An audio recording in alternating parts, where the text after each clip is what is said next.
Kelly.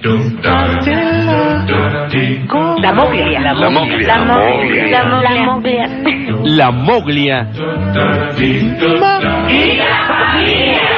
Un programa de amor adulto.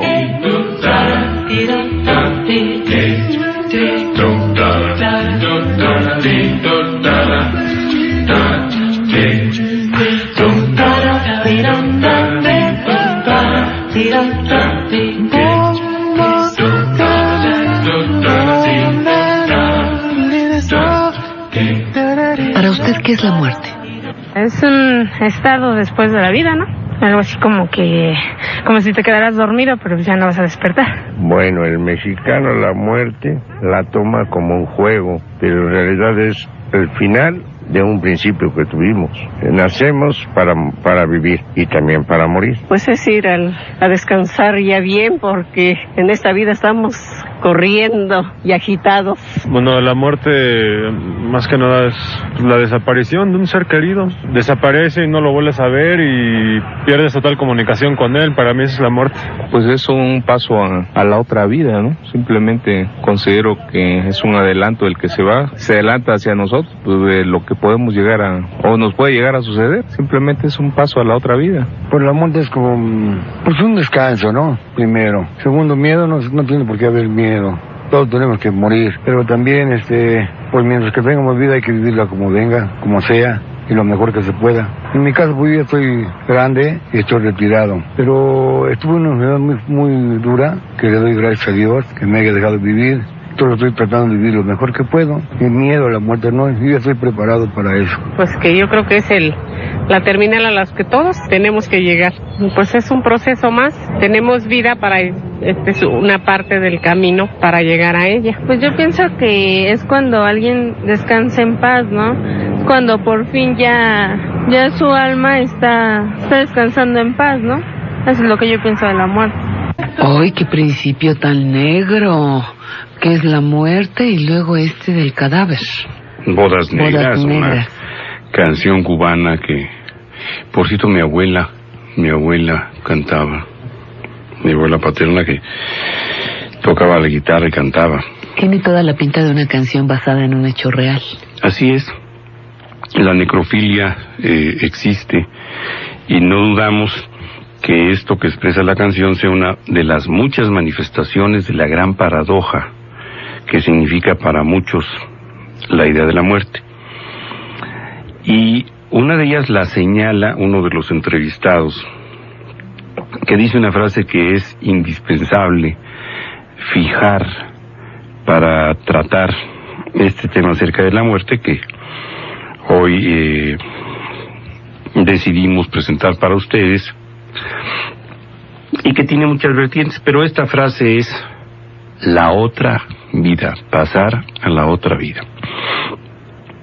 Lo cual ha sido probablemente el origen de una infinidad de disertaciones, de uno que otro pensamiento filosófico y de muchísimos conceptos, pues que parecen ser en principio la negación de la idea real de la muerte. La muerte es el final.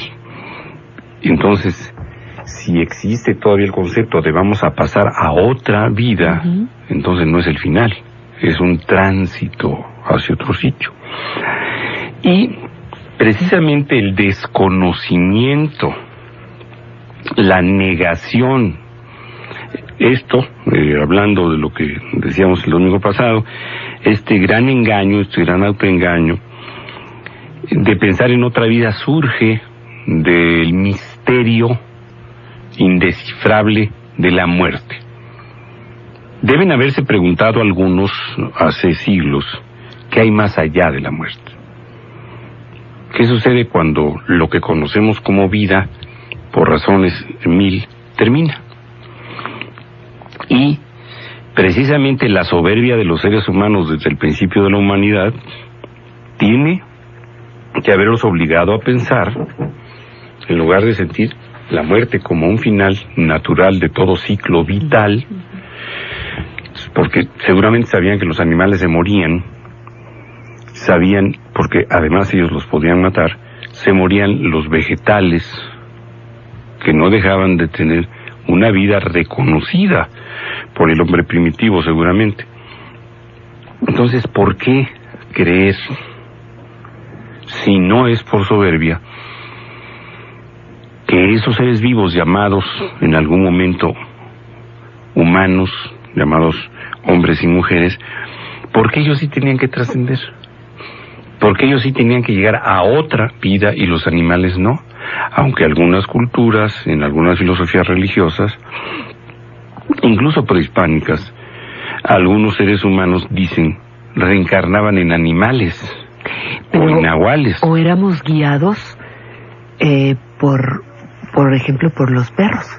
Así es. O tenías tu nahual que te iba guiando, ¿no? Sí. Entonces, ¿esto por qué venía al caso, doctor? Incluso no sé por qué dicen algunos no seas nahual cuando pues, nahual es... No, el nahual es... El nahual es el nahual. Así es. Ajá. Entonces, esta gran paradoja, no precisar, no querer encontrar en la muerte el término de un ciclo vital, el término natural, ha dado una serie de manifestaciones curiosas, otras interesantísimas, otras que se conforman incluso en parte de la cultura, obras literarias, obras musicales, pintura. Es decir, la muerte ha sido el objeto del tratamiento de todas las formas del pensamiento y la productividad humana. Y yo no dudo que una gran parte de la maniobra política, la maniobra económica, que redunda en un enorme beneficio para la industria del perdón, que son las iglesias, pues haya tenido que ver con la idea de después de la muerte hay otra vida. Esto no sé si para atenuar el miedo a lo desconocido que significa para algunos la muerte, cuando debía ser lo más conocido, la única certidumbre que tenemos los seres humanos, la única, es que a partir de nuestro nacimiento estamos destinados a morir, tarde o temprano. Esa es la única certidumbre. ¿Qué va a ser de mí el día de mañana? ¿Quién sabe? Pero de que te vas a morir, te vas a morir. Es lo único. Es la única certidumbre, es lo único que sabemos que es seguro. Entonces imagínate tú, ¿cómo usar el miedo a esa certidumbre en aquellos soberbios que quieren trascender y seguir, pasar a una dimensión desconocida, traspasar las fronteras de lo conocido para llegar a un mundo extraño que algunos llaman cielo, otros infierno, otros paraíso, o qué sé yo? Y de esta gran paradoja, el pasar a otra vida, surge todo lo que quieran y manden de la idea de la muerte. ¿Cómo la imagina usted? ¿Qué cree que es la muerte? ¿Usted de los que creen que hay un gran tubo de luz o un gran túnel de una luz blanca intensa que deslumbra, pero que proporciona tranquilidad, y se ve usted caminando por este túnel y llevado de la mano por sus seres queridos al final del mismo, alguna región desconocida que llamamos cielo? ¿O es de los que piensan que sí, efectivamente la muerte es el final y ahí se acabó? ¿O de los que creen en la reencarnación? ¿O de los que, piensan por qué no reencarnar en un nahual? ¿O reencarnar en mujer si fueron hombres? ¿O reencarnar y reencontrarse con otros a los que amó y conoció en otros tiempos para reiniciar una vida, resucitar, renacer? Todo esto y más pues vamos a tratar de desglosar el día de hoy, ya que existen coincidencias entre esta manera de pensar y algunas tradiciones que no solamente son mexicanas, pero que en algunas zonas del país se llevan a cabo de una manera ritual, pegada a ciertas tradiciones que ahora son deformadas por el propagandismo y desde luego. Pero hay otra parte importante, Ernesto, de haber tratado la muerte. No nos podemos desligar de lo que nos ocupa en el programa, y que es la muerte en nuestras relaciones personales, la muerte en la familia, la muerte en la pareja, las pérdidas, los duelos y todo eso que nos lleva a reflexionar. Y nos lleva al todos estudio, estos días. al estudio de la tanatología. Pero tenemos que partir de ese hecho, de esa pregunta que ha sido el dilema de la humanidad entera. ¿La muerte es el punto final o es el principio de otra vida? Bueno, Ernesto, tú dejabas la conversación en este punto de partida, que es qué hay después de la muerte, y yo, necia, aterrizaba en el aspecto de la muerte en la familia, la muerte como un a veces desestabilizador de nuestras emociones, a veces la muerte como un gran aprendizaje forzoso, pero aprendizaje al fin y al cabo. La muerte como un recurso, puede sonar una frase muy hechiza, pero la muerte como la oportunidad para comprobar que estás vivo, que estás viva. La muerte para saber que no hay nada que hacer con ella. La muerte para que aprendas a dar en vida y no cuando la gente se muere. El hubiera no existe. La muerte tan cercana a nosotros y al mismo tiempo tan temida. Yo sí de momento me creo eso de que el mexicano está tan muerto de miedo que mejor brinda con la Catrina, mejor se acuesta con la Catrina. Se convierte en el acabo de la muerte, en el burlador de la muerte, en el que le canta o se ríe o reta constantemente a la muerte. Pero eso es precisamente lo que yo trato de empezar a decirte, porque todo aquello que nos hace temer a la muerte está alrededor de la creencia, primero, de sufrimiento y después de otra vida. La tanatología, que estudia los fenómenos alrededor de la muerte y sus consecuencias, hace una referencia muy especial para todo aquello que antecede al fenómeno de la muerte. No solo porque creemos que muerte y enfermedad son sinónimos o consecuencia lógica, y que seguramente lo son en muchos casos, y no la muerte como un final, y creo, si pudiéramos filosofar, incluso como un descanso. El estudio de la tanatología trata de atenuar la angustia natural que los seres humanos experimentan frente a la idea de su muerte o de la muerte y pérdida de un ser querido. Y lo que va a pasar después. La tanatología se podría quedar en el estudio del proceso doloroso, angustioso que lleva a los seres humanos a la muerte cuando hay un sufrimiento real, como en las enfermedades terminales, en las enfermedades crónicas, en la demencia tan temida por muchos. Y hombre, hace de la tanatología un auxiliar indispensable para la medicina. Pero ahora que hemos hablado tanto del duelo, la tanatología ha tenido que dedicar su interés en la resolución del duelo, valga la expresión, de los dolientes. Y el duelo en los dolientes, es decir, en los que sufren la pérdida, que es otra de las partes que la tanatología aborda, tiene muchísimo que ver con este misterio insondable. Si hay otra vida, ¿a dónde va a ir mi ser querido? Y aquí el dilema se dicotomiza, se va para dos vertientes. La mayor parte de los familiares de alguien que fallece y enfrenta el duelo dirán o pensarán o creerán o inventarán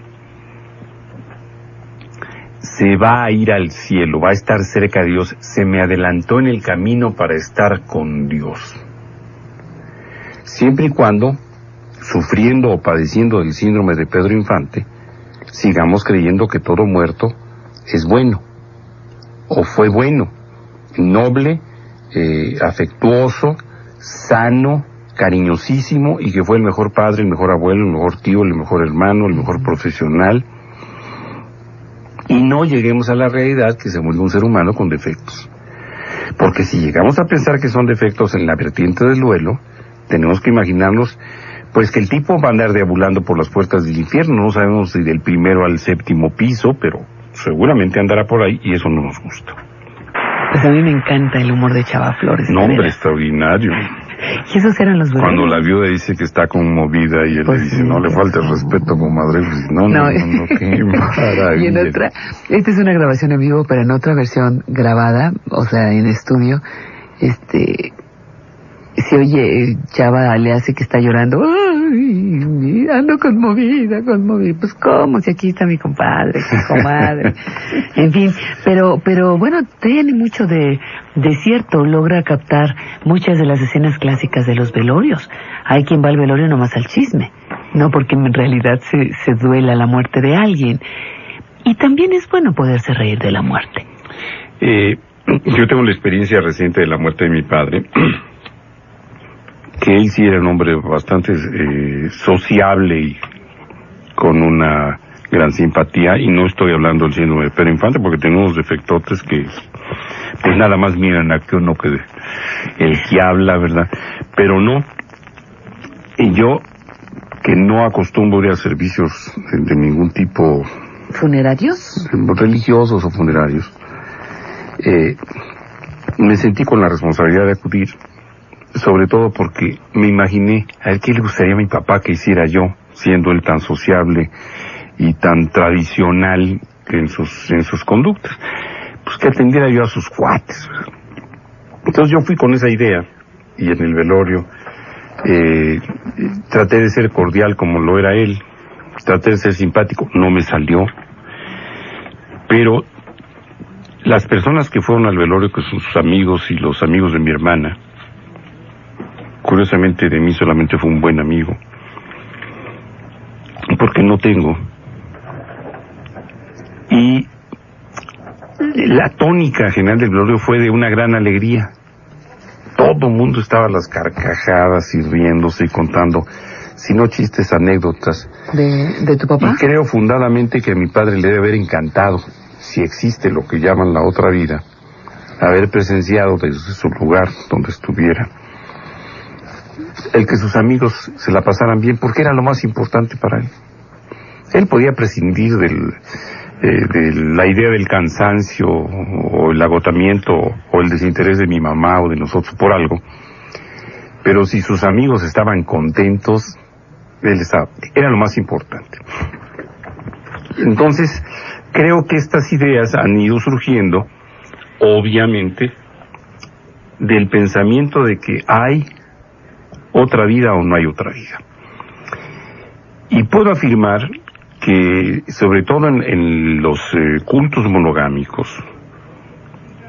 la idea de otra vida se hizo indispensable y fue siendo tomada de religiones o de aspectos de la teogonía mucho más antigua, como fue la idea de la muerte en los egipcios. Ustedes saben, seguramente todos, que en los egipcios había la idea de pasar a otra vida, que se embarcaban los muertos en un determinado tipo de barca para ir por el Nilo y renacer, ser cuidados, ser protegidos, y en esta posibilidad del tránsito hacia el renacimiento había que dotarlos de todo. Entonces se les enterraba con alimentos, con animales, con ayudantes, con amantes, etcétera. Y para trascender de una manera más directa, en la idea que tenían sus contemporáneos, pues hacían monumentos o pirámides. Seguramente de esta idea de la muerte surge, intelectualmente hablando, la pragmática idea de la muerte en el cristianismo y en el islamismo. La diferencia es que en el Islam prometen un paraíso rodeado de los placeres mundanos. Los musulmanes pueden llegar a disfrutar incluso de la presencia de mujeres que los amen, siempre y cuando cumplan algunos preceptos, pero se la pasan muy bien. En los cristianos no, en los cristianos que consideran que el pecado debe ser comercializado y la culpa también, pues existe el castigo.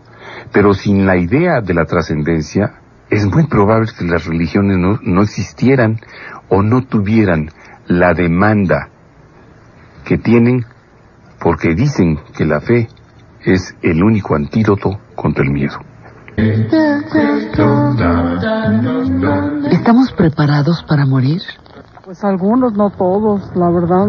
No creo que todos, Al menos yo no, Porque el día que falleció mi padre, no. Quería yo creo morirme junto con él. Bueno, pero ahorita ya, después de tiempo, pues ya lo he superado. Yo creo que no, porque, bueno, lo que pasa es que te encariñas tanto con las personas y todo, que cuando las pierdes, te resistes a creer que se fueron.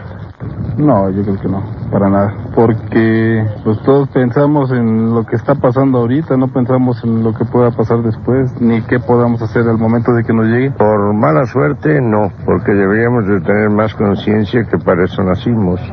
Todo lo que sube, baja, es lo mismo que naces, mueres, nada más. No estamos preparados, pero el día que venga, tiene que venir y ya. Va a ser como un ladrón, va a llegar en la noche y nos va a arrebatar en el día, al ratito, o como sea. No estamos preparados. O sea, constantemente hablamos de ella y, por ejemplo, el Día de Muertos es un ejemplo de eso. Pero cuando a alguien le sucede, no estamos preparados para enfrentar la muerte. Para enfrentar la ausencia de un ser querido, no estamos preparados. O sea, decimos que no le tenemos miedo a la muerte, pero a nuestra propia muerte. Pero a la muerte de un ser querido, a eso sí no estamos preparados. A eso sí le tenemos miedo. Pues quizás la mayoría nunca se ha pensado en eso, pero la idea principal que debe uno tener es que pues tarde o temprano tiene que llegar el momento de pasar a la otra vida, ¿no? Pues a pesar de que nos reímos de ella, de que la festejamos como no lo hacen ningunos otros países, porque nosotros somos tan increíbles que hasta de la muerte nos reímos, ¿verdad? En muchos casos no, y eso sería muy bueno que nos preparáramos, pero déjeme decirle, yo ya viví la pérdida de una persona y a pesar de estar relativamente preparados, pues la pena no es menos, pero sí es un poco más sobrellevadera la situación. Yo no sé si se vale, Ernesto, y esto tú como profesional de la salud nos lo podrías decir. La tanatología nos ayuda a recuperarnos de muertes, de pérdidas, nos ayuda en nuestros duelos, pero también sé que nos ayuda a bien morir, como dicen algunos. Sí, esa es la parte verdaderamente importante de la tanatología, porque los temores fundados o infundados acerca de la muerte son en mucho para quien sufre, pues la idea de muerte asociada al dolor o enfermedad. Sí. En realidad, lo menos importante sería la muerte. Bueno, ya se acabó, diríamos. Ajá. Pero la idea de la muerte va asociada a que es el dolor, el sufrimiento, la enfermedad, el deterioro el que te lleva a la muerte. Definitivamente no podemos pensar que alguien que muere en un accidente haya sufrido por eso. Ay, ojalá y no. No se les ocurrió. No se les desea. Ajá. Pero cuando el ser humano, dentro de su soberbia, inmerso en la soberbia intelectual, empieza a reflexionar acerca de la muerte cuando se presenta la opción. Vamos a verlo, algo que es muy frecuente. Un individuo es diagnosticado de cáncer. Y empieza a suponer o a pensar, bueno, me van a tener que operar, y después me van a tener que dar quimioterapia, y entonces me voy a quedar pelón, y me van a confundir con Salinas, y qué va a pasar, y voy a perder mis posibilidades aquí o allá, me van a mutilar, y entonces me voy a ver delgado, pálido, etcétera. Mi mujer me va a poner el cuerno, mis hijos que van a hacer si no han terminado su carrera. Ese proceso de sufrir por anticipado probablemente es uno de los factores que acompañan inexorablemente a la idea de la muerte como un proceso doloroso. No es la idea de la muerte como un final y un descanso. En el caso de la Iglesia Católica o de algunas iglesias del cristianismo, cuando hablan de descanse en paz, usan la falacia de la frase aparentemente tranquilizadora porque han ofrecido la promesa del infierno del paraíso. Y esta oferta va a estar presente en la idea que muchos tienen de la trascendencia después de la vida. Y obviamente, ¿quién de nosotros no se sentiría pecador? ¿Quién de nosotros no se siente por ahí con alguna cola que le pisen o algún hueso atorado en medio del gañote? Entonces es terrible el sufrimiento anticipatorio, ¿verdad? ¿Le tiene miedo a la muerte? Mis respetos para la muerte. Sí, porque con ella no se juega. Y con ella vamos, ricos y pobres, y para ella no hay diferencia alguna. Todos parejos. Por eso hay que tenerle respeto. Bueno, yo al menos yo sí se lo tengo.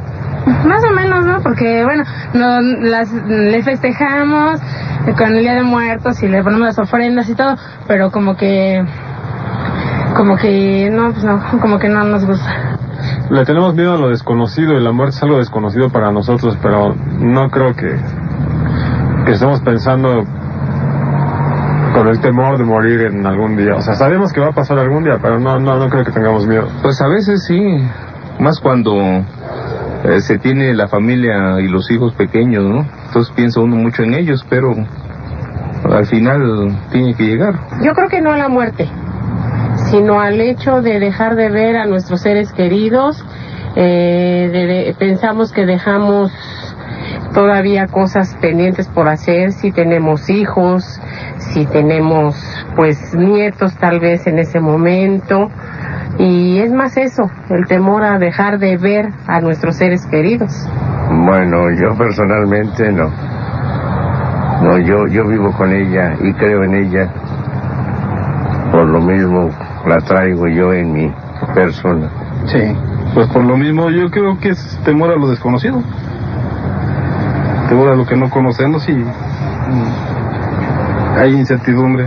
Yo no les tengo miedo, los jóvenes quizás sí, pero yo no. ¿Y de veras no le tendremos miedo?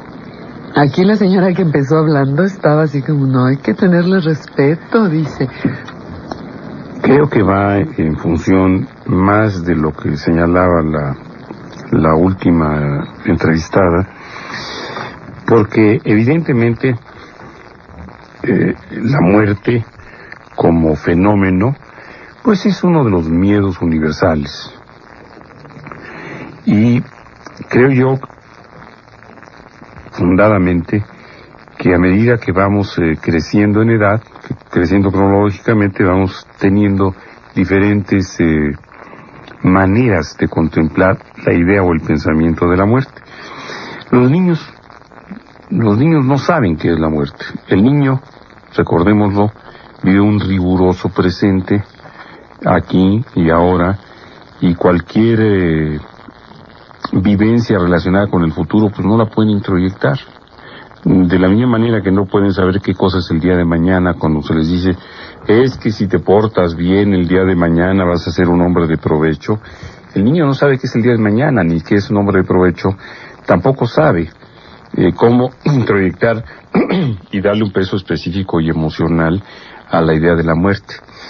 Es que si no te alimentas bien, te vas a llegar a morir, por ejemplo. No existe el concepto, no es posible que exista. En la adolescencia o primera juventud, que tiene síntomas absolutamente normales, como lo hemos señalado en su momento en estos programas, como la inestabilidad, la impulsividad, la búsqueda de la sexualidad, la búsqueda de la personalidad, en fin, pues uno de los grandes retos y que se asume con audacia es también el temor a la muerte. A todos nos preocupa cómo en los jóvenes parece no haber nunca, de los nunca, una relación en su pensamiento entre peligro y muerte. Oye, es que es muy peligroso que te vayas a Acapulco con tus amigos este fin de año, porque ¿cómo se van a ir en ese bochito que ya está todo viejo? ¿Y dónde van a meter a 6? Y además seguramente se van a ir tomando. No pasa nada. Oye, pero es que es muy peligroso, mira que ha habido este accidente y este incidente. Y no tiene ningún peso sobre su advertencia.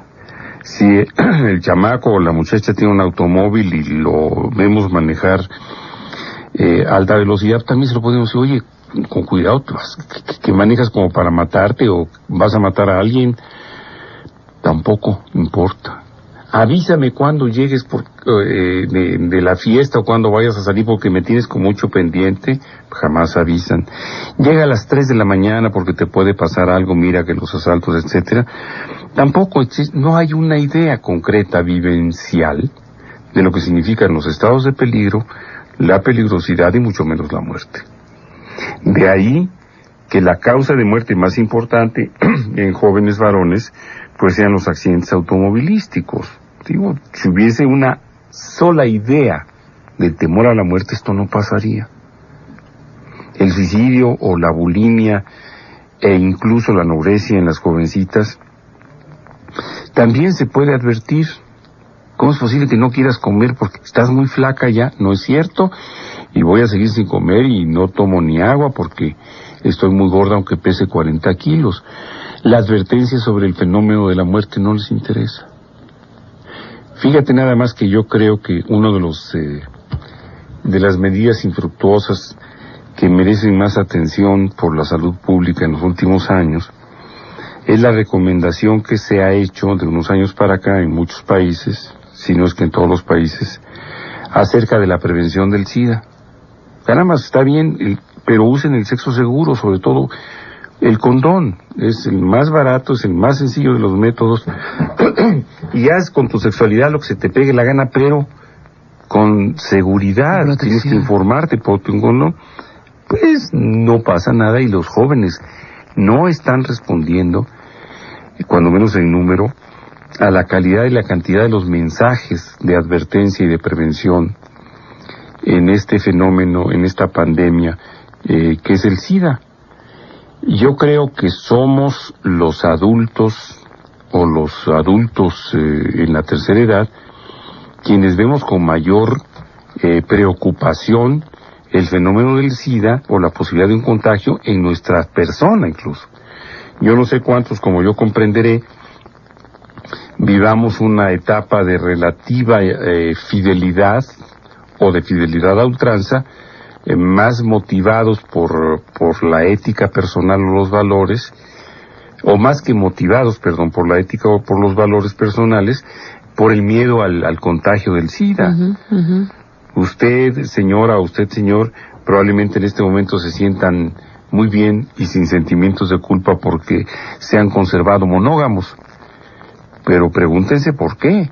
Y van a ver cómo en ustedes, como en un servidor, los mensajes preventivos del SIDA sí tienen un efecto.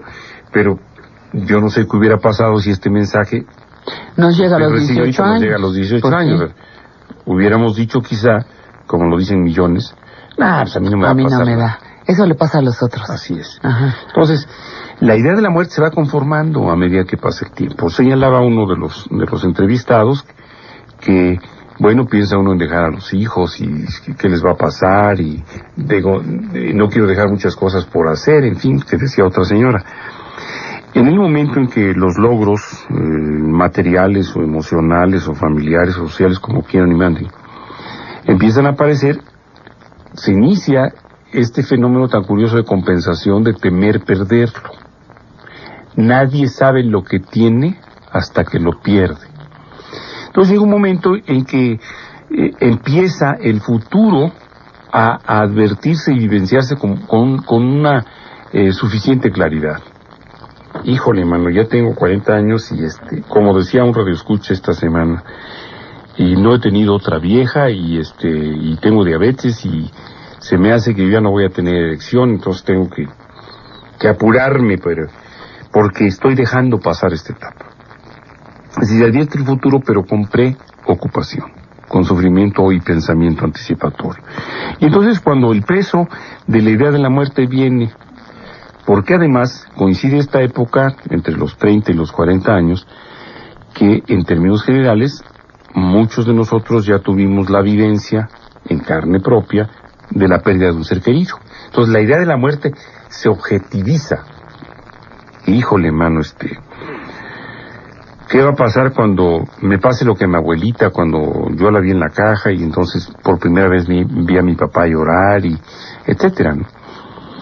¿Qué va a pasar? ¿Por qué mi abuelita no se murió unos meses después? Nada más supo que había terminado la carrera, pero no vio cuando me recibí, no supo cuando me recibí, ya estaba muerta. Yo quiero que, en fin, empieza uno a tener una serie de vivencias proyectadas en el muerto, en el familiar que ya falleció, y todo aquello, quizá que pensamos que dejó de hacer, o que dejamos de vivir y convivir con la persona que falleció, lo empezamos a aplicar en nosotros mismos. Híjole, si yo me muero ahorita, ¿cómo se van a quedar mis hijos si todavía ni terminan la secundaria o la prepa? Y yo estoy pensando que mi abuela murió y todavía no me recibía. Desde el principio del programa te planteaba algo que yo, discúlpame la insistencia, pero en un programa de la muerte con las características de nuestro espacio, es muy difícil que no abordemos lo que pasa con la muerte dentro de la familia, a nivel justamente familia, pareja, padres, hijos. Me parece que tendríamos que hacerlo y vuelvo a insistir en el tema. Sí, ahorita vamos para allá. Lo único que quiero es concluir, es cerrar un poquito lo que estaba comentándote, porque es hasta los 30 o 40 años que cobramos conciencia de la idea de la muerte, para que la muerte se convierta en un pensamiento que nos va a acompañar inexorablemente quizá después de los 40 o de los 50 años. Pero si hay una muerte en el camino previa, haz de cuenta, orfandad, los abuelos que mueren en el camino, las tías, algún hermano. Bueno, te avanza marca, en eso, por digamos, supuesto. ¿Tienes un curso intensivo? Así es, mira, yo viví una experiencia muy importante con uno de los cofundadores de los grupos de la corriente 24 horas de Alcohólicos Anónimos, un compañero, un abogado muy brillante, yo creo que muy hasta dulce en su trato,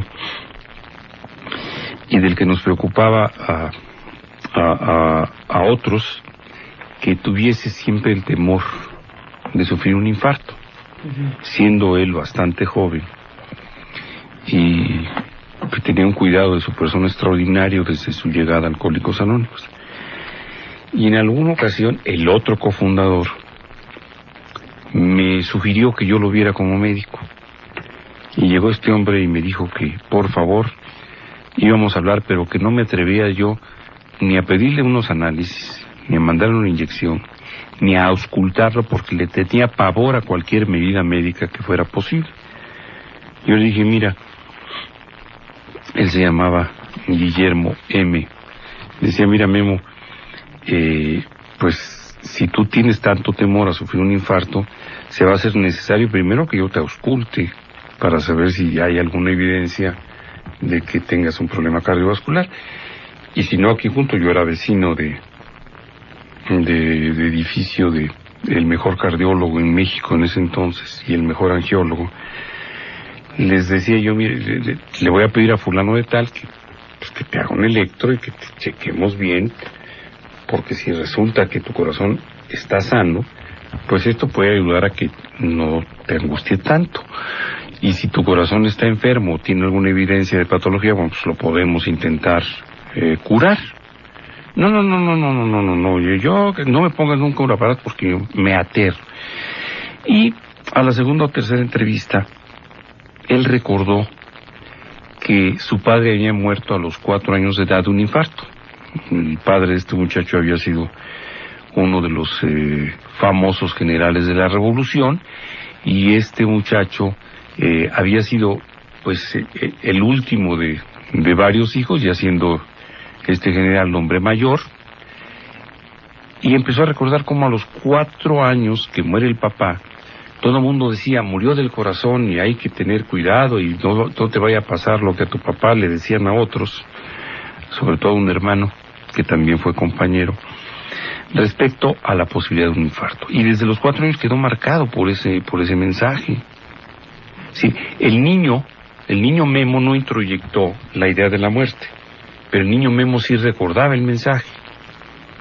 En cuanto creció, después de los 30 años, obviamente la presencia de la posibilidad de un infarto estaba ahí, porque fue un hombre que había bebido una temporada de su vida, había tenido un alcoholismo activo, y ya en las etapas de recuperación, uno de los fenómenos más curiosos y sorprendentes es que los enfermos alcohólicos empiezan a tener conciencia de vida, aunque sea por estas 24 horas.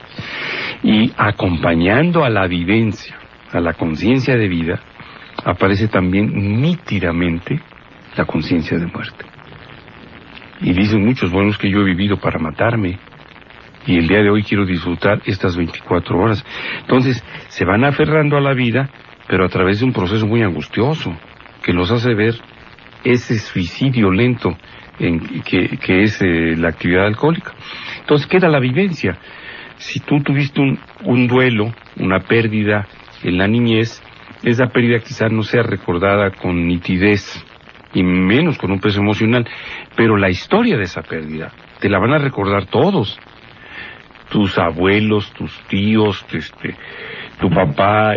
No, hombre, es que si fulanito o fulanita viviera, y es que tú no te acuerdas, pero te quería mucho, y tú te pareces a él. Como me decían a mí, mi abuelo materno murió cuando yo tenía 6 años, y ha sido una presencia constante en mi vida, que yo no recuerdo con el peso vivencial, lo recuerdo por la serie de relatos, anécdotas y los documentos que yo tengo incluso los muebles de su consultorio, y tengo los papeles incluso con los que se casó. Entonces mi abuelo para mí es una gran presencia, pero yo creo que idealizada o racionalizada o leída y aprendida, no vivida. Y yo me recuerdo, mi abuelo murió de 51 años de un infarto, y yo estaba seguro que a los 51 años yo me iba a morir de un infarto. Estaba convencido, bueno, todo el mundo me hacía burla, ¿no? Y entonces mi mente desviada simplemente concatenaba 2 informaciones. Dice mi mamá que yo me parezco mucho a mi abuelo, que yo soy como él, y también soy médico. Y si él era como yo y murió de un infarto a los 51 años, la inferencia es que yo tengo que morir a esa edad. Y eso me costó en su momento un gran sufrimiento. Absurdo, como todo el sufrimiento que proviene del pensamiento y no de los hechos y la razón. Pero así fue.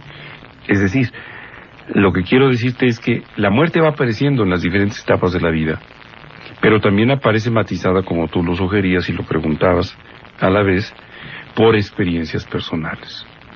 Un duelo cercano, vivido o aprendido, sí puede afectar tu conciencia de muerte. ¿Cuántos muertos vivos como el de la canción? ¿Como Mario Ruiz Massieu? Pues no sé, doctor. No, yo creo que todos sabemos que es uno de ellos. Ahí por ahí anda. ¿Cuántos muertos seguramente vivos? Testigo protegido. Pero hay unos que no, que nada más bien son testigos distraídos porque no supieron ni en dónde quedaron. El Señor de los Cielos, cuya momia fue presentada como si él fuera, y pues muchos creemos que no fue así. Cielos. Que anda por ahí. Con todas sus alianzas políticas y económicas, obviamente. Pero, para ahora sí llegar a comentar lo que quieres, en relación al duelo. A la muerte de un miembro de la familia. Tengo que decirte que es precisamente la idea que nos vamos conformando de la muerte la que nos lleva a vivir o a vivenciar diversas formas de duelo o de intensidades del duelo. Y cabe agregar nada más que ante un fenómeno que puede ser doloroso, tenemos un mecanismo de defensa de negación muy importante, anticipatoriamente, que se manifiesta en situaciones tan sencillas como cuando tú piensas, hijo, mano, le voy a decir a mi papá o a mi mamá, pues que hagan su testamento, aunque no tengan casi nada que dejar, pero no me quiero pelear con mis hermanos porque yo quiero los retratos de mi abuelito y los libros que estaban en tal parte y el sillón en el que se sentaba fulanita de tal. Le voy a decir que haga su testamento. Y de inmediato surge el pensamiento, pero ¿cómo? ¡Qué barbaridad, qué pena! Pues ¿cómo le voy a decir? Va a pensar que estoy como sopilote esperando que se muera para... No, qué barbaridad. Entonces la idea de la muerte se va negando. Mi papá o mi mamá no se van a morir. Y si ya se murió uno de ellos, menos se va a morir el que otro. queda, ¿no? Ajá. Eso no me puede pasar a mí, hay una negación. Entonces, como se advierte la muerte no como un fenómeno natural, sino como un fenómeno atemorizante y desconocido, entonces vamos creando, curiosamente, un mecanismo de negación desde antes, muchos, pero muchos años antes. Muchos niños se acercan teniendo un trastorno por angustia y separación y le dicen a la mamá, mamá, ¿verdad que tú nunca te vas a morir? Aunque no hayan introyectado el concepto. ¿Verdad que tú nunca me vas a dejar solo? ¿Verdad que mi papá no se va a morir? Con el tiempo uno se va haciendo y creyendo esa idea y metiéndolo en una estructura que nos permite no visualizar con naturalidad lo que es la muerte. Por eso cuando llega en otro, el primer síntoma es la estupefacción, la negación total. No puede ser. Fíjate que también entre las llamadas que podríamos incluir en este tema está la de Adriana Martínez, que dice, soy hija de padres alcohólicos. Mi madre falleció hace 2 años de cirrosis hepática. Desde su muerte me he vuelto posesiva, amargada, deprimida y muy celosa con mi pareja. Vivo sola, aunque no me gusta, no bebo, pero siento que mis problemas crecen más.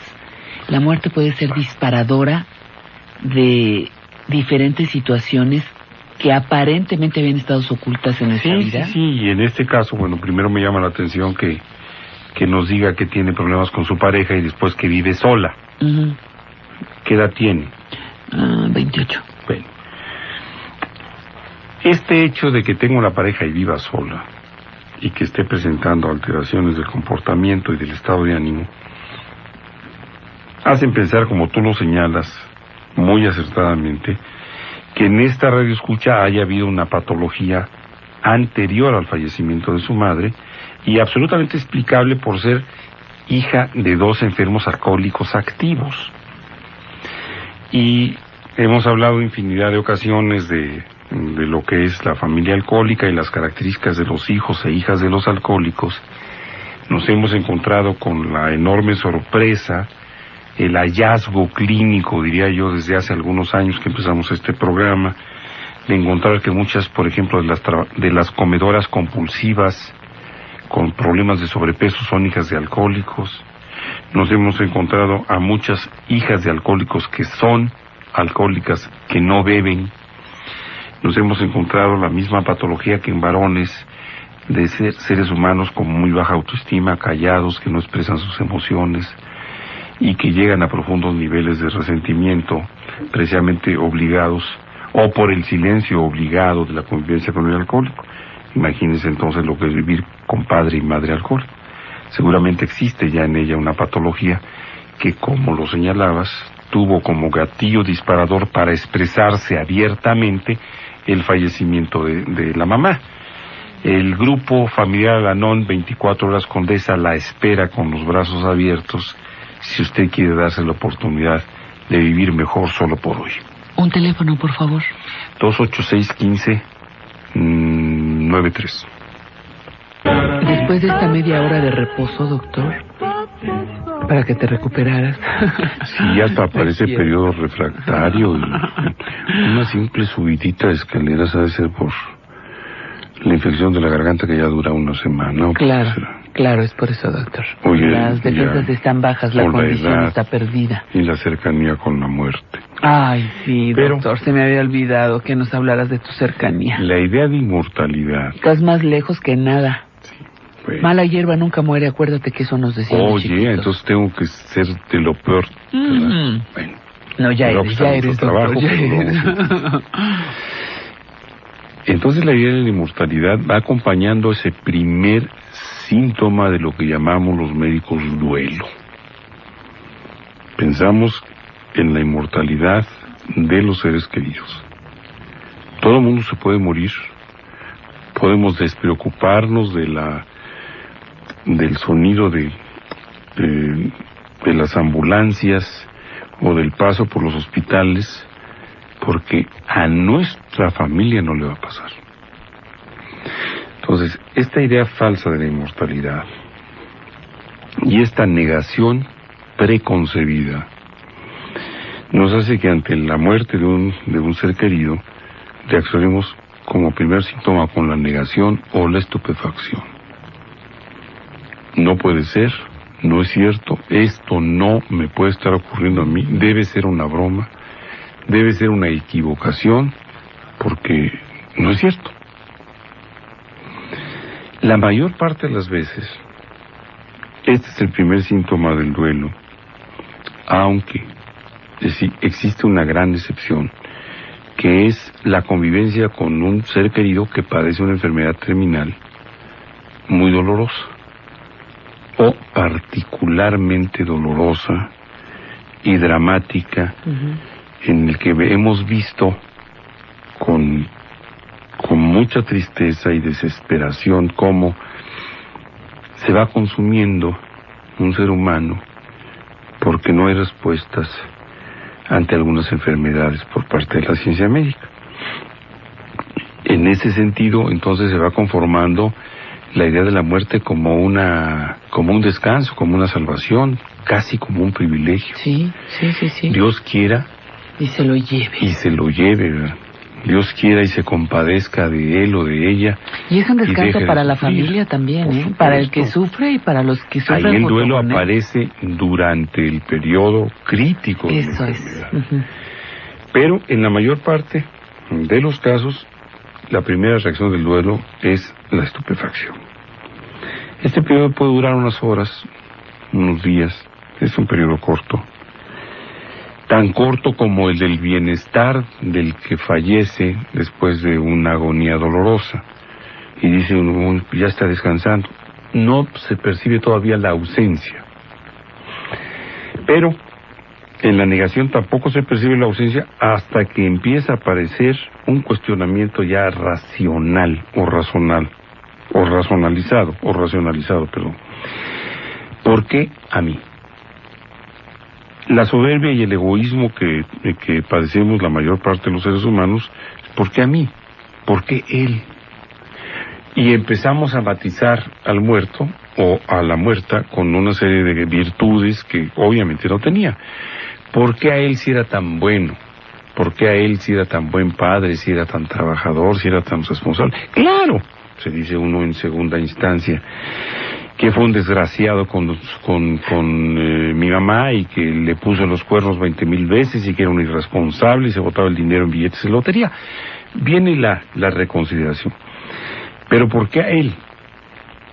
Y esta exaltación de la figura por parte de la figura del muerto por parte de los dolientes crea el segundo gran síntoma del duelo, que es el resentimiento. ¿Por qué Dios me tiene que castigar así? Debe ser un Dios malo y perverso, y yo todavía que voy de beata todos los domingos a misa y que voy a algún rosario y me caigo con mi lana para el diezmo y colaboro con la fiesta del santo patrón. ¿Por qué a mí, si yo ya fui de rodillas a la Vía de Guadalupe una vez que pasé un examen de anatomía, por ejemplo, puede decir alguien? Entonces, viene como un cobro mental y emocional hacia la divinidad, a quien momentos o días antes estábamos invocando para que le salvara la vida al muerto. Entonces, Dios se convierte en un ser perverso y malo que se lleva a un inocente y que deja a otros más inocentes, que somos todos, para que sufran de manera inmisericordia. Pero fíjate qué egoísmo, fíjate qué egoísmo tenemos, porque estamos pensando en nuestro dolor. Sí, por supuesto. No en el del que se fue. Tú no sabes la Sí, cantidad no. de sujetos que dicen que bueno que se murió él y no yo. ¿Cómo se llenan los espacios que dejan los seres queridos? Pues pensando lo bueno, analizando lo bueno que dejaron, lo bueno que hicieron, pero no lo malo. Pues si vamos a pensar lo malo, ¿para qué lloramos? Si yo no le debo a mi ser querido nada que le haga faltado, alguna cosa, por ejemplo la madre, el padre, no hay para qué llorarles, no hay para qué buscar el consuelo en una borrachera, en una tontería. Esa es una gente inepta. Resignándonos porque no hay remedio. El ser que se va, pues ya se fue y ya no lo podemos regresar. Entonces pues ya nomás es resignación. Yo creo que nunca se llenan. La verdad, eso siempre se queda en uno. Pues celebrándoles, ¿no? A irlos a visitar al panteón, con las ofrendas, con las calaveritas, con las canciones. Pues en ocasiones con recuerdos, como pueden ser fotografías, momentos que se pasaron con ellos. No, pues esos ya jamás se vuelven a llenar, jamás. Recordándolos con alguna fotografía, momentos emotivos. No sé, pues con los recuerdos. Pues no es necesario de llorar, simplemente llevarlos en nuestro corazón, porque para qué les vamos a llorar, para qué vamos a llevar flores, misas y muchas cosas que se estilan. Si en vida no se los damos, en lugar de verlos, los maltratamos el día cuando están viejitos, entonces eso me parece mal. Para eso yo le llamo hipocresía. Pues el mismo dolor nos da muchas veces fuerza. En lo personal le digo yo, de saber que tenía yo que sacar a mis hijos adelante, fue lo que me ayudó mucho para superar esa situación. Pues yo pienso que hay que dejarlos en paz, ¿no? Ya vivieron su vida y tienen que descansar en paz ya. Esta pregunta parece una necedad, ¿no, doctor? Pero es la que todo mundo se hace. ¿Cómo lleno tu ausencia cuando muere alguien? Y esa es parte de la muerte. Así la es. ausencia, la no presencia. No se llena de ninguna manera. De Además, ninguna manera. me parece que el testimonio del principio de este corte es completamente absurdo, porque si usted recuerda las cosas buenas de su muertito, lo va a extrañar más. Y duele. Y se va a hacer más amplio el agujero, podríamos decir. Yo creo que se tiene que recordar en la medida de que las vivencias los lleven a uno de la mano esos recuerdos y seguir teniendo la presencia en espíritu, dirían algunos, de aquellos que estimamos o quisimos y se fueron. Pero después del periodo de resentimiento que mencionábamos, empieza una construcción muy curiosa de la idea de la divinidad. Por primera vez en la historia de muchos, la divinidad se convierte en una entidad mala, perversa, que se lleva además a los que no se debe llevar en un equívoco total. ¿Por qué se murió Pedro Infante si estaba tan joven? ¿Por qué se murió Jorge Negrete si estaba tan guapo? ¿Por qué Javier Solís empezaba a cantar bien apenas? Sí, no puede ser, y en cambio se quedó esta aberración de la naturaleza que se llama, ¿cómo se llama el de Zacatecas que se siente charro? Tony Aguilar. No sé. Todas estas cosas que permanecieron vivos y que bueno. La moglia, pero no porque canten mal les va a uno a desear que se muera, por favor. No, pero yo no estoy diciendo que yo lo diga, lo dicen los fans de Pedrito Infante y de Jorgito Negrete, porque ese tuvo que quedar el que cantaba más peor. Ahora resulta que ella es charro y es zacatecano, y cuando, pues para nada, ¿verdad? Era simplemente creo que hasta un chicano más que cantaba con corbata de moño. Doctor. Muchos le preguntaron por qué Miguel a veces a veces Mejía. Bueno, son glorias nacionales. Sí. Por supuesto. Hay quienes dicen que un señor de apellido Fernández canta bien. Es que hay tres Fernández, no sé a cuál te refieres. A uno que... Pero hay uno que canta que muy usa bien. bisoñé. Ah, no, el que yo te digo no usa bisoñé y canta muy bien. Hay uno que está medio buenón, dicen mis pacientes. Ah, no tanto así, no he visto. Sí, y el otro que se puso el apellido del otro y se puso el nombre del otro, que quería llamar Pedrito y apellidarse Fernández. Ajá. Pero es seudónimo. Entonces, existe la exaltación, la vivencia, el martirologio, se convierten en santos y en mártires, y entonces se va atenuando ya el resentimiento. Dios los llevó a su lado. Son ya afortunados, con los días se termina el resentimiento. Ay, Dios mío. Porque ya están con Dios. Pero aquí aparece un fenómeno que es difícil de creer y del que casi nunca se habla, y nosotros sí lo hemos expresado. El profundo resentimiento con la persona que fallece por el hecho de morirse. ¿Cuántas mujeres no habrán en este momento diciendo, ¿por qué se murió este desgraciado, verdad? ¿Por qué me dejó con este paquete? Ah, sí, ¿De dónde voy a sacar para pagar sus deudas?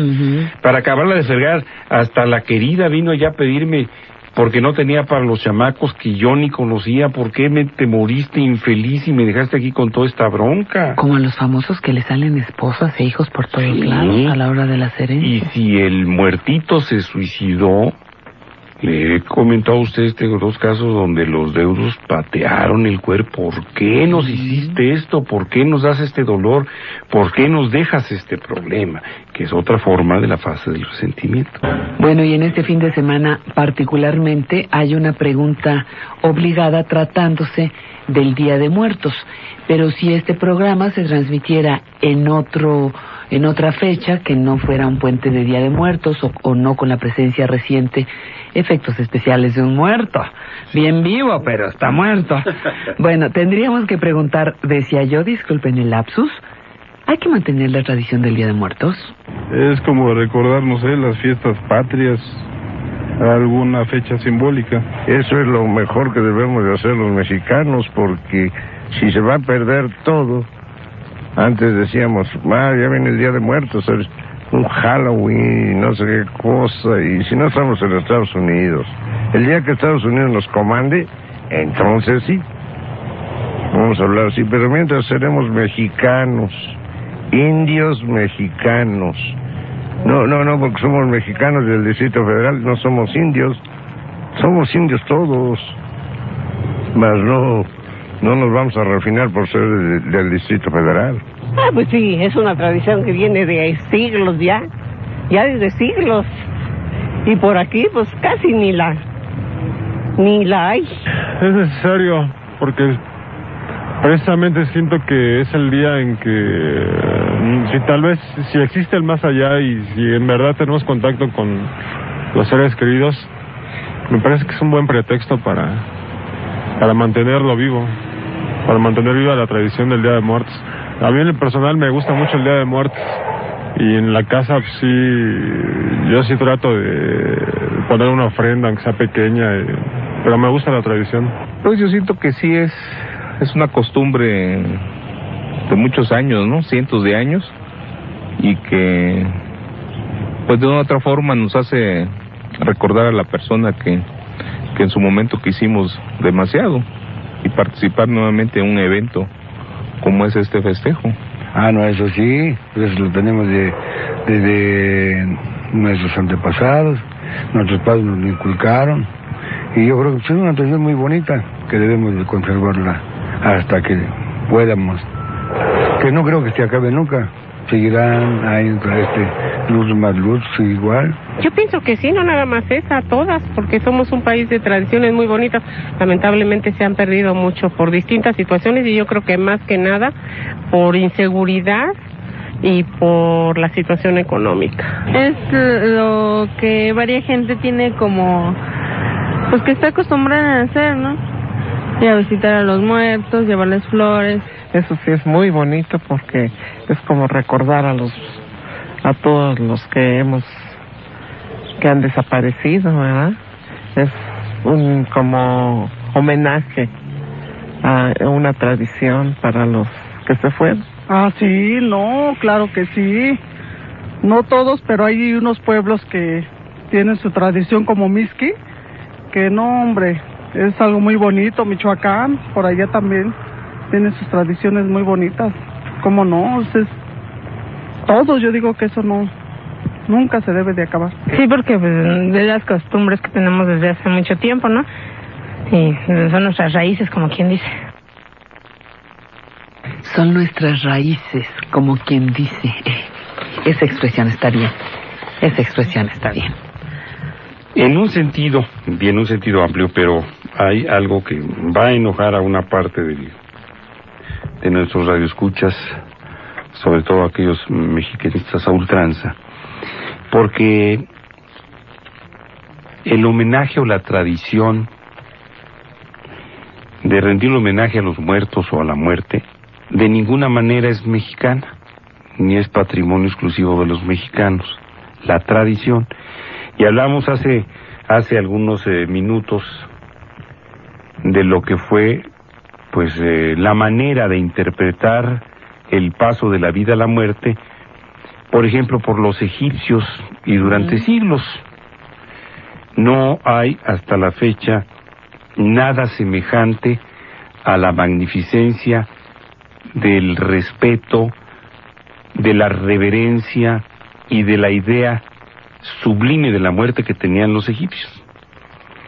Y era precisamente la tradición, el construir tumbas fastuosas, lo sigue siendo en muchísimas culturas, pero muchísimas, que lo que han dado o la han dejado a la posteridad en muchos casos han sido precisamente las tumbas.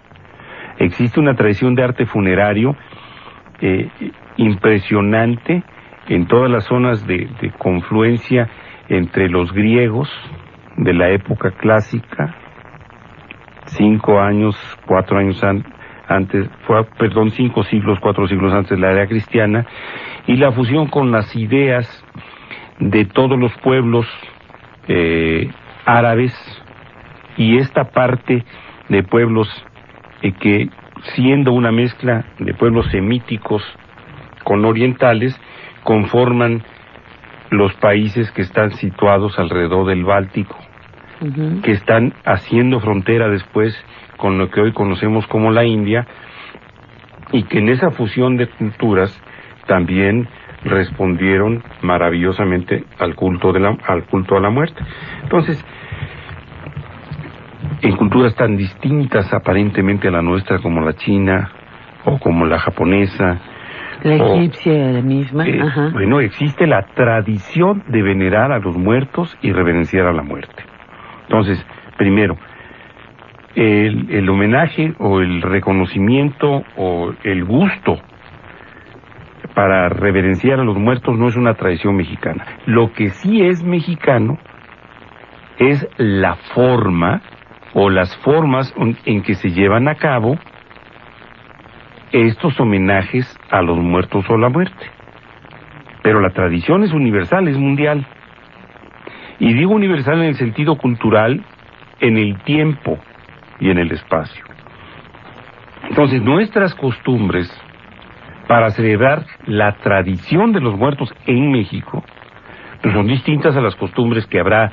Bueno, en Guatemala son muy parecidas, quizá en otros países de Centroamérica, las desconozco, pero me imagino que son distintas en un cierto grado a lo que serán en Brasil, son distintas en un cierto grado modalidades y circunstancias y objetos en los Estados Unidos o en Canadá, y eso es lo que hace diferente la manera de abordar la tradición. Entonces, en esta forma los mexicanos seguimos dos tipos de costumbres: aquellas que provienen de nuestras raíces prehispánicas y otras que tienen que ver muchísimo con el componente religioso que adopta Mesoamérica después del siglo XVI con la conquista espiritual de lo que fue Mesoamérica, donde el componente judeocristiano matiza en un sincretismo casi perfecto las costumbres de celebrar la tradición de los muertos, la idea de la muerte de los pueblos prehispánicos. ¿Sabes quién participa en este momento en el programa? El autor de la célebre Picardía Mexicana, don Armando Jiménez, hablando de sinónimos alrededor de la muerte. sinónimos de agonizar, tener ya su derecho de apartado en el panteón, no asegurarlo ya ninguna compañía, haberle tomado ya medidas los hermanos Galloso, no alcanzar a que los santoleen o a que le suministren los santos aceites, estar aventando el último pujido, dando las últimas boqueadas o patadas en las delgaditas, escuchando las golondrinas, ahorrando para su terrenito, solicitando licencia de difunto, rondándole los opilotes, flirteando o coqueteando con doña Marraqueta, liando los bártulos o probándose su chemise de tablas, sinónimos de cementerio, ciudad de las calacas o de las canillas, el valle de los pelones, chante de los apagados, paradero de difuntos, población de los sosegados, huesitos court, sinónimos de morir, afiliarse a la mortal cofradía, anclar en el panteón, cambiarse a la ciudad de los calvos o de los calvarios, hacerse calaca, llegarle a uno, pelarse al país de los rapados, salir en el periódico con marquito negro, entregar la salea al divino curtidor, roncar con la Catrina, estar requiescartapacio, transmutarse en heces, volverse caca o mierda, irse a la chinga. Sinónimos de sepulturero, camposantero, panteonero, Simón o Camilo Goyo Cárdenas.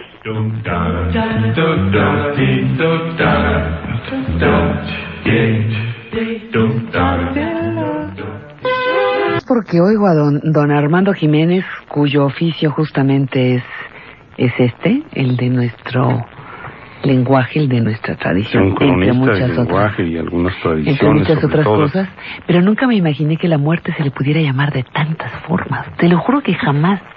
Porque el oficio es arquitecto, él es arquitecto. Sí, pero ha construido ha construido más obras sobre el lenguaje popular y las exactamente. Culturas. Sí. El lenguaje popular, algunas tradiciones. Sobre los antros, lo que eran verdaderamente antros. Sí. Lo convierte en un antropólogo de la crónica maravilloso. Bueno. Pero quiero decir que la tradición prehispánica, cuando menos en el centro del país, que corresponde también a una tradición universal, es sentir a la muerte como un paso, nada más un paso hacia una dimensión distinta. El paso a otra vida, a otra dimensión, a los 7 cielos, o a los paraísos, o a los infiernos, es algo que de alguna manera comparten entre sí muchas culturas, si no es que todas, las que conocemos a través de la historia. Yo creo que lo que es algo interesante y que pudiera ser el origen de esta llamada burla o desprecio a la muerte de algunos mexicanos está en los símbolos, en la iconografía de la muerte en el México prehispánico. Ustedes, si han ido, por ejemplo, a visitar las ruinas del Templo Mayor, se habrán percatado que en la zona norte, entre lo que fue el Templo Mayor y lo que era el Templo de los Caballeros Águila, el templo de iniciación para los guerreros, hay una pequeña pirámide rodeada, con muros de calaveras, lo que se llama Tzompantli, que es un muro de calaveras. Y estas calaveras han sido el origen de las calaveras de azúcar ahora, incluso en su forma. Si ustedes entran al Museo del Templo Mayor, van a ver una reproducción a la entrada, a mano derecha, de esta pared Tzompantli, que tiene calaveras.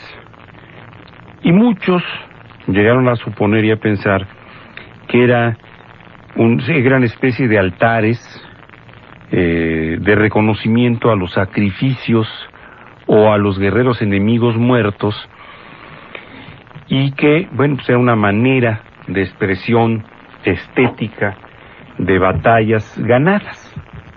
Así como para algunos los cráneos decapitados o las cabelleras se exhibían, ellos pensaron que los mexicanos acumulaban cráneos para exhibirlos así, cuando en las catacumbas en Roma pueden encontrar ustedes centenares de cráneos que no son homenaje a nada, simplemente son osamentas acumuladas en los panteones tradicionales. No jales.